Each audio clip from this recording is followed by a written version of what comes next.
Trent Reznor and Atticus Ross prefer movie soundtracks because the culture of the music world sucks. The 9 Inch Nails musicians are behind the sound of movies like Challengers, The Social Network, Mank, Queer and more.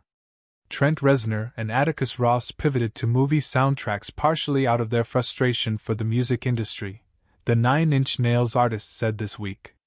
Reznor and Ross, originally known for their 1980s rock band, are also the artists behind legendary movie soundtracks for films that include The Social Network, Gone Girl, Bird Box, Mank, The Girl with the Dragon Tattoo and Soul among others.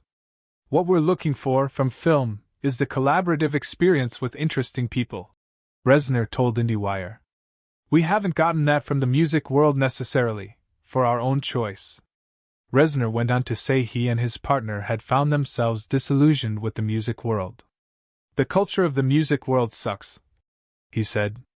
That's another conversation, but what technology has done to disrupt the music business in terms of not only how people listen to music but the value they place on it is defeating.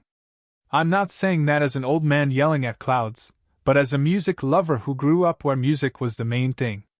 Music, now, feels largely relegated to something that happens in the background or while you're doing something else. That's a long, bitter story. The musician added that their movie scoring success is in part because they're working in service to something, where we're not in control of the whole thing, and we're working intimately with a director or small team to try and help realize a collective vision, solving that riddle without the burden of how's it going to be marketed, and all the things.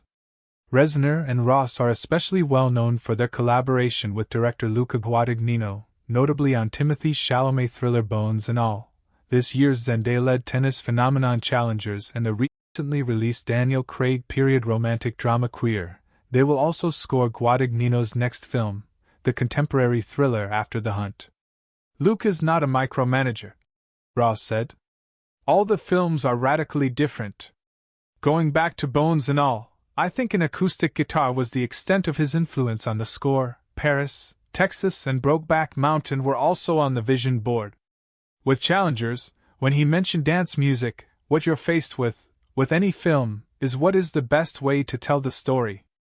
There's no question in my mind looking back that the best way to tell the story of Challengers was the vessel of dance music. It just brought the film to life in a way that felt like, I think you can use the word visionary for Luca. He has a holistic idea for what his films mean, and there's no end to his commitment.